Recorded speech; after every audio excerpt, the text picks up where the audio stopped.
అందరికీ మనం ఈరోజు శివమహాపురాణం నుంచి శివరాత్రి అరుణాచలం.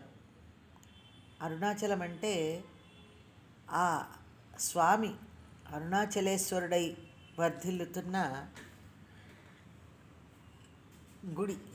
అట్టి సమయంలో దాని గురించి తెలుసుకుందాం. అరుణాచలం గురించి అట్టి సమయంలో బ్రహ్మ విష్ణువులిరువురు శివశక్తులను ఉన్నతాసీనులను చేసి అంటే ఇక్కడ అగ్ని అగ్నిస్తంభంలాగా లింగాన్ని ఎవ్వరు కనుక్కోలేకపోయారు. ఆద్యంతాలు ఎవరెవరు? బ్రహ్మ విష్ణువులు కనుక్కోలేకపోయి బ్రహ్మేమో అయ్యో నేను కనుక్కున్నాను అనేసి మొగలి పువ్వుతో అబద్ధమాడిచ్చినందుకు మొగలి పువ్వుకి బ్రహ్మకి వాళ్ళకి శాపాలిచ్చి ఆ తర్వాత విష్ణువుని నిజం పలికినందుకు విష్ణువుని కరుణించి ఇట్లాగా అక్కడ జరిగిందనమాట. ఇది ముందు భాగంలో చదువుకున్నాం మనం. ఇప్పుడు అరుణాచలంలో ఏం చేస్తున్నారో తెలుసుకుందాం. అట్టి సమయంలో బ్రహ్మ విష్ణువులు ఇరువురు శివశక్తులను ఉన్నతాసనాసీనులను చేసి అంజలిబద్ధులై కుడి ఎడమల నిలబడి పవిత్రమైన పురుష వస్తువులతో పూజించారు. మునులారా, దీర్ఘకాలం స్థిరంగా ఉండేవి పురుష వస్తువులు, కొద్ది కాలం మాత్రం మనగలిగేవి ప్రాకృతములని లోక వ్యవహారం. హారములు, నూపురములు, కేయూరములు, కిరీటము, మణికుండలాలు, యజ్ఞోపవీతం, ఉత్తరీయం, పట్టు వస్త్రాలు, ఉంగరాలు, పుష్పములు, తాంబూలం, కర్పూరం, గంధం, అగరు, ధూపం, దీపం, వెల్లగొడుగు, వింజామరలు, ధ్వజం మొదలగు దివ్య వస్తువులతో అంబికా సహితుడైన పరమేశ్వరుని పూజించారు. ఆ వస్తువుల వైభవం వాంగ్మనోతీతం, ఇతర జీవులకు అలభ్యం. భగవంతుని ఎప్పుడూ శ్రేష్టతమమైన వస్తువులతోనే కదా పూజించాలి. ఈశ్వరుడు చాలా ఆనందించి లోకంలో ఒక మర్యాదను స్థాపించాలనే సంకల్పంతో వాటన్నిటినీ సభ్యులకు ప్రసాదంగా ఇచ్చేశాడు. దేవతల ఆ వస్తువులను స్వీకరిస్తుండగా పెద్ద కోలాహలం పుట్టింది. కోలాహలం సద్దుమణిగాక, అంటే మనలాగానే అనమాట, దేవతలు కూడా నాకు కావాలనేసి ఎగబడి తీసుకున్నారు ఆ వస్తువుల్ని. కోలాహలం సద్దుమణిగాక ఈశ్వరుడు ప్రసన్నుడై లోకంలో భక్తిని వర్ధిల్లజేసి లోకులను తరింపజేయాలనే కోరికతో ఇలా ఉపదేశించాడు. కుమారులారా, మీరు చేసిన పూజకు నేను మిక్కిలి సంతుష్టుడయ్యాను. ఈరోజు చాలా పుణ్యదినం, చాలా మహత్తరమైనది. ఈరోజు శివరాత్రి అనే నామంతో ఖ్యాతిని పొందగలదు. ఈ తిథి నాకు ప్రియమైనది. ఈ తిథి నాడు నా లింగాన్ని కానీ మూర్తిని కానీ అర్చించిన మానవుడు సృష్టి స్థితి లయములను చేయగల సమర్థుడవుతాడు.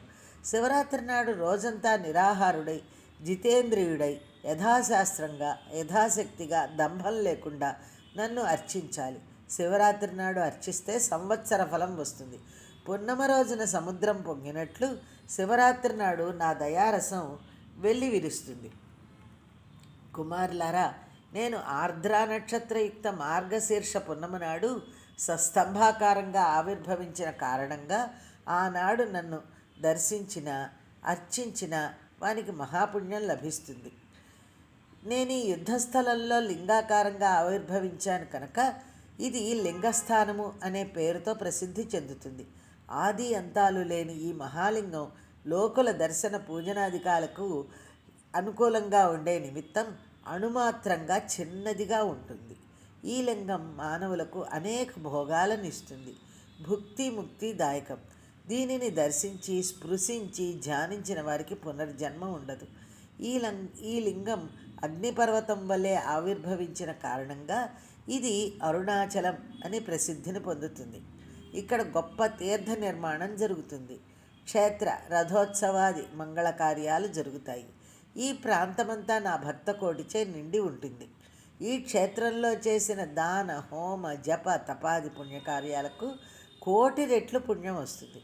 నా క్షేత్రాలన్నిటిలోనూ ఇది మిక్కిలి మహత్తరమైనది, అత్యంత శోభనమైనది, సర్వ కళ్యాణ సంపూర్ణమైనది. ఇక్కడ స్మరణ మాత్రంచే ముక్తి. అర్చనాదికాలను చేసిన వారికి సాలోక్య సామీప్య సాయుధ్యాది పంచకర్మల ఫలితం సిద్ధం. ఇక్కడ అందరి మనోరథాలు సిద్ధిస్తాయి. భగవానుడైన శంకరుడు విధి మాధవులను ఈ విధంగా అనుగ్రహించి, విధి అంటే బ్రహ్మ, మాధవుడంటే విష్ణువు, వారిద్దరిని ఈ విధంగా అనుగ్రహించి యుద్ధంలో హతులైన వారి గణసైన్యాన్ని తన అమృతధారారూపమైన శక్తితో పునర్జీవితలను చేశాడు. చేసి వారి మధ్య వైరాన్ని, వారి అజ్ఞానాన్ని పరిహరించాలనే అనుకంపతో తాను సర్వజ్ఞుడు, సాక్షాత్తు వేదస్వరూపుడు కనుక వేదసారాన్ని ఇలా ఉపదేశించాడు. కుమారులారా, నాకు సకలము అనగా సాకారము, నిష్కలము నిరాకారము అయిన రూపాలు రెండున్నాయి. తక్కిన వారికి 2 రూపాలు లేవు.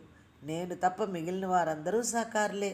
అందువల్ల వారందరూ జీవులే. నేనొక్కడనే ఈశ్వరుడను.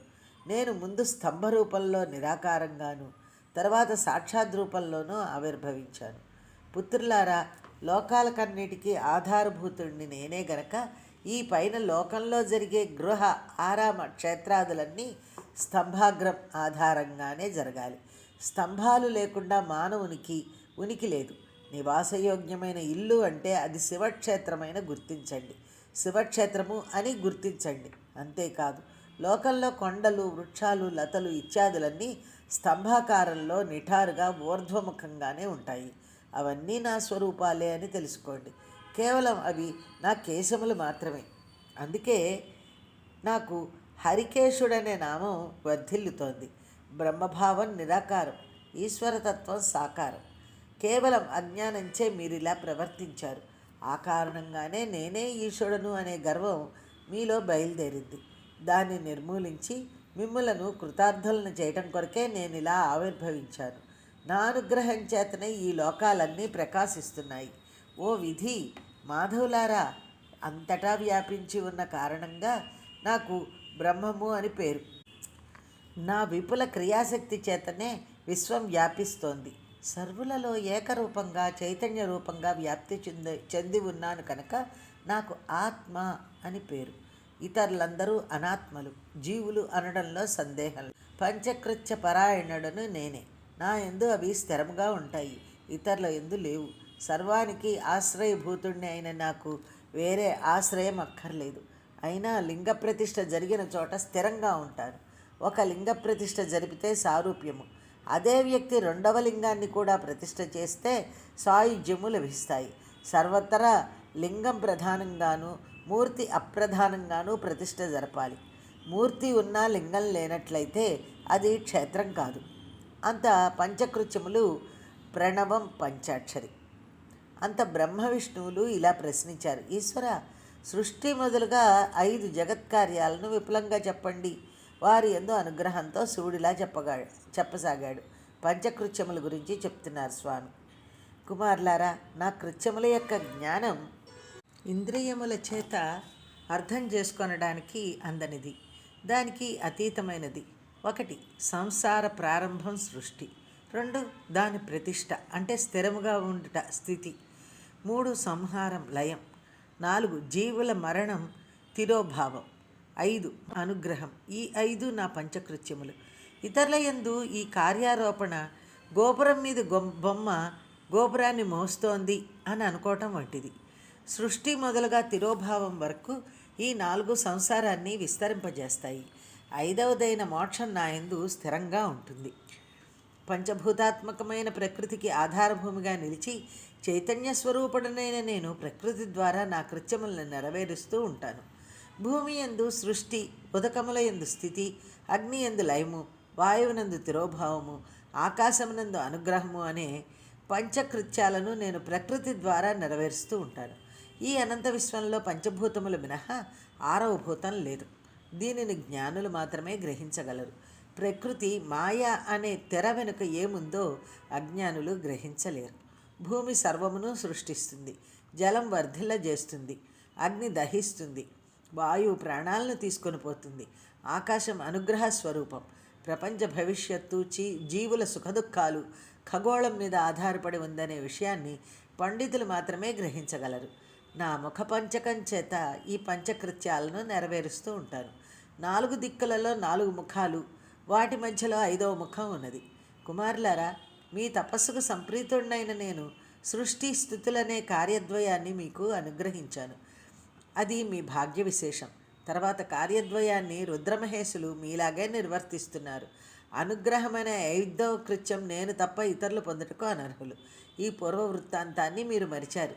రుద్రమహేశులు విస్మరించలేదు.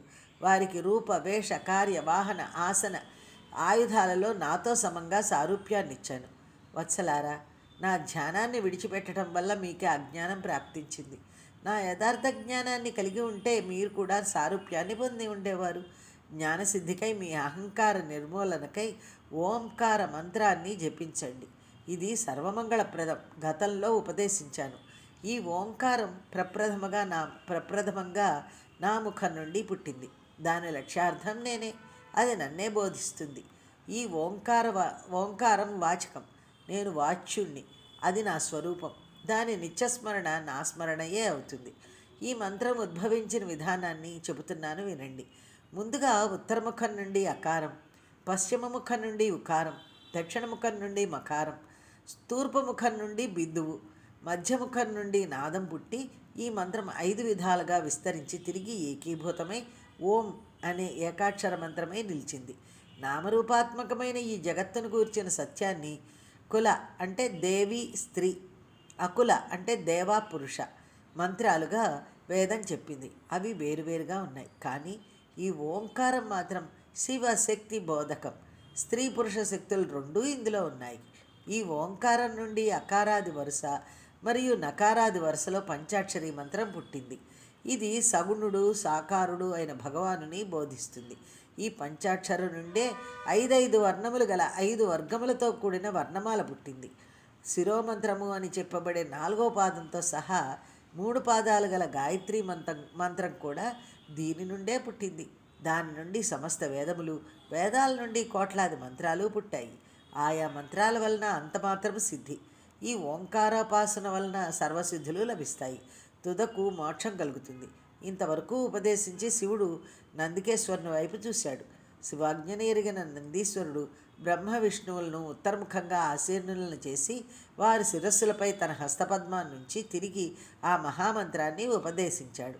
వారిద్దరూ ఆ మంత్రాన్ని 3 సార్లు ఉచ్చరించి తంత్ర పూర్వకంగా గ్రహించి గురుదక్షిణగా తమ్ము తామే ఆత్మసమర్పణ చేసుకున్నారు. అనంతరం చేతులు జోడించి జగద్గురువైన మహాదేవుని ఇలా స్తుతించారు. నమో నిష్కల రూపాయ, నమో నిష్కల తేజసే, నమః సకల నాథాయ, నమస్తే సకలాత్మనే, నమః ప్రణవవాచ్యాయ, నమః ప్రణవలింగినే, నమః సృష్ట్యాదికర్త్రే చ, నమః పంచముఖాయతే, పంచబ్రహ్మస్వరూపాయ, పంచకృత్యాయతే నమః, ఆత్మనే బ్రహ్మణే తుభ్యం అనంతగుణశక్తియే, సకలాకల రూపాయ, శంభవే గురవే నమః ఇతి స్తుత్వా గురుం పద్యై బ్రహ్మ విష్ణుశ్చనే మతుః. శంకర, నిరాకారుడవైన నీకు నమస్కారం. తేజోరూపుడవైన నీకు నమస్కారం. సాకారుడవైన నీకు నమస్కారం. ఓంకారవాచ్యుడవైన నీకు నమస్కారం. ఓంకారం నీకు చిహ్నం. సృష్ట్యాది పంచకృత్యములను ఆచరించు 5 ముఖములు కల నీకు నమస్కారం. పంచకృత్యములను చేయి పంచబ్రహ్మస్వరూపుడమైన నీకు నమస్కారం. ఆత్మరూపుడు, పరబ్రహ్మస్వరూపుడు, అనంత కళ్యాణ గుణశక్తి యుతుడవైన నీకు నమస్కారం. సాకార నిరాకార రూపుడైన శివగురువునకు నమస్కారం. ఈ విధంగా బ్రహ్మ విష్ణువులిరువురు మంత్రాలతో గురువైన శంకర్ని స్తుతించారు. అంతా అంబికా సహితుడైన శంకరుడు ఆనందించి, ఓ కుమారులారా, నా యథార్థతత్వాన్ని మీకు బోధించి నా నిజస్వరూపాన్ని మీకు తెలియజెప్పాను. దేవీ కృప వలన లభించిన నా ఆత్మస్వరూపమైన ప్రణవ మంత్రాన్ని జపించండి. దీనివలన సుస్థిరమైన జ్ఞానం, శాశ్వతమైన భోగభాగ్యాలు లభిస్తాయి. ఆర్ద్ర నక్షత్రయుక్త చతుర్దశి నాడు జపిస్తే అక్షయ ఫలం లభిస్తుంది. సూర్యుడు మహార్ద్ర నక్షత్రంలో ప్రవేశించినప్పుడు చేసిన జపానికి 1,000,000 రెట్లు ఫలం అధికం. మృగశీర్ష యొక్క అంత్యకాలం, పునర్వసు యొక్క ప్రారంభకాలంలో చేసిన పూజ, హోమ, తర్పణాదులకు ఆర్ద్రతో సమమైన ఫలం చేకూరుతుంది. ప్రాతకాలంలోనూ మధ్యాహ్న సంధికాలంలోనూ నన్ను దర్శించాలి. రాత్రి ఎందు కానీ లేక సంధ్యాకాలమందు కానీ చతుర్దశి తర్వాత తిథితో కలిసి ఉన్న కాలం నా దర్శనానికి మిక్కిలి శ్రేష్టం. కుమారులారా, నా లింగము మరియు మూర్తి రెండూ సమానమైనవి. అయినా సాధనకు లింగార్చన శ్రేష్టం. మోక్షార్థి అయిన వానికి లింగార్చన శ్రేష్టతరం. లింగాన్ని ఓంకార మంత్రంతోనూ మూర్తిని పంచాక్షరతోనూ పూజించాలి. సాధకుడు తాను స్వయంగా లింగ ప్రతిష్ఠ చేసి లేదా ఇతరులచే ప్రతిష్టాపన చేయించి షోడశోపచార పూజా విధానంతో అర్చిస్తే నా నివాసమైన కైలాసాన్ని పొందగలడు. ఈ విధంగా లోకపాలకులైన బ్రహ్మ విష్ణుకు ఉపదేశించి సర్వజ్ఞుడైన శంకరుడు అంతర్హితుడయ్యాడు. అందరికీ ధన్యవాదములు. మరలా లింగ ప్రతిష్ఠ ప్రణవం పంచాక్షరి అనే ఎపిసోడ్తో మళ్ళా కలుసుకుందాం. ధన్యవాదాలు.